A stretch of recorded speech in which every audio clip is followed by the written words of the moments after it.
What's up, everyone? One of our vendors, Z-Medica, who supplies us with QuickClot, was nice enough to send us this really cool training prop for practice in wound packing. Now, a lot of y'all have been asking for more informative videos, more instructional videos on medical and whatnot, and we like to do our best to deliver. So we figured we'd put together a little video for you and talk a little bit about wound packing.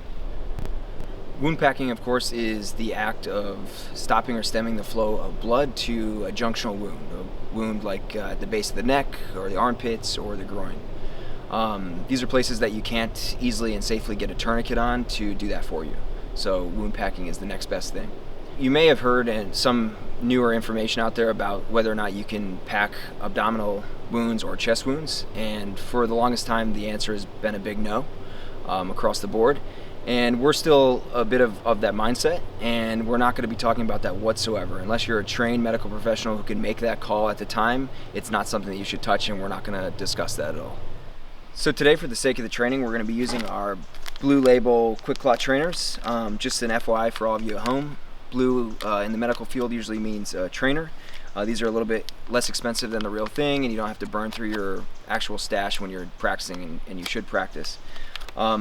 So what these do is they mimic our QuickClot combat gauze that we sell and what we run in our kits.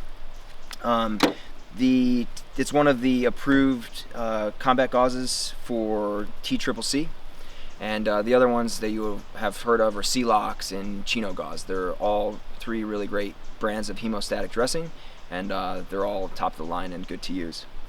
For those of you who don't know, a hemostatic dressing is a wound packing gauze that is impregnated within its fibers with a hemostatic agent, and what that does is that prompts the body to form quicker clots when you're packing the wound, and therefore allowing you to stop or stem the flow of the blood much faster. Don't worry that if you don't have this in your kit or you can't afford it, it is a little bit more expensive. All the information's out there that regular packing gauze works great as well, and that's perfectly fine to run that in your kit. The other thing to keep in mind too is that typically sponges and powders are not recommended. There's not quite enough information out there that proves that they work as well as this, or even just packing the wound with gauze. So they should be avoided. So today we'll be talking about two different types of wounds with this prop. One is a traditional kind of gunshot wound, single entry here, and then a laceration like you would find from like a knife cut or something similar. First thing to remember too is personal safety equipment. Make sure you put your gloves on for your safety.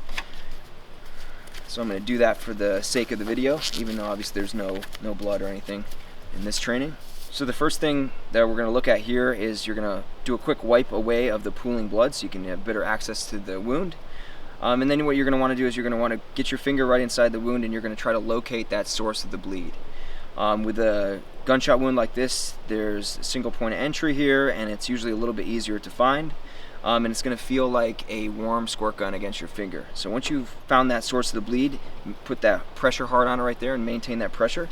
And you're going to grab your QuickClot and tear it open. And you're going to pull out the Z-fold. And then here's where there's a few different techniques, depending on who you ask. Different people like to do different things, but the ideas are the same. Some people like to do a monkey's ball at the end to start to stuff in the wound. Some people like to wrap their finger and do the ball on the wrap, and that's the method that we're going to do right now. And then what I'm going to do is I'm going to replace my finger with the gauze.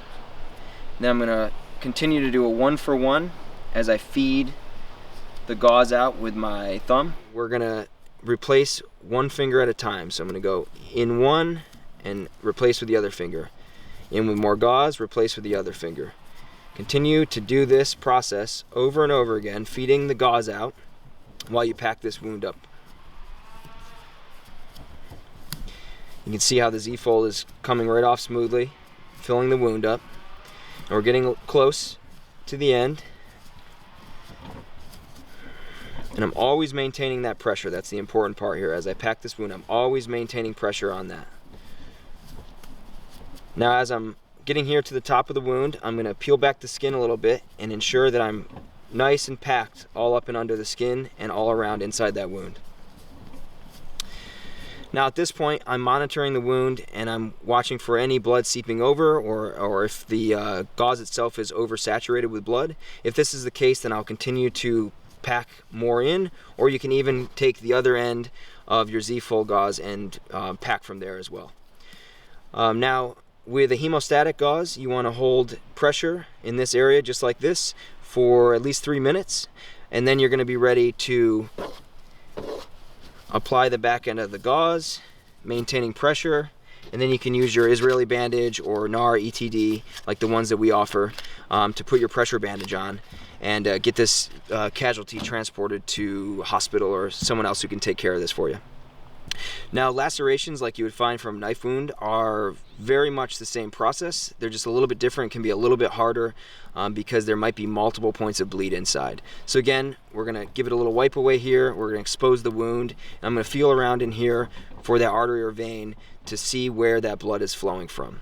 So once I've located that, I'm gonna take my gauze, I'm gonna ball it up, and I'm gonna start packing on one side and stuffing in and packing one for one, just like I did on the bullet hole, maintaining that pressure the whole time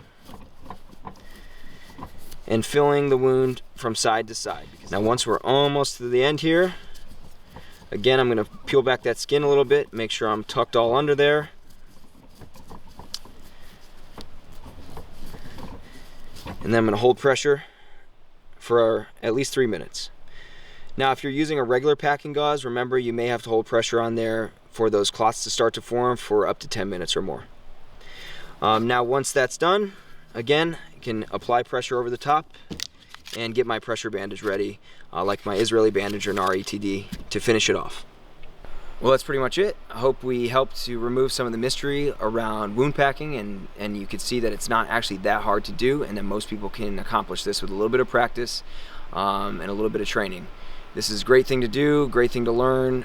Please take a Stop the Bleed course, do yourself a favor, do your communities a favor, and stay safe out there. Thanks.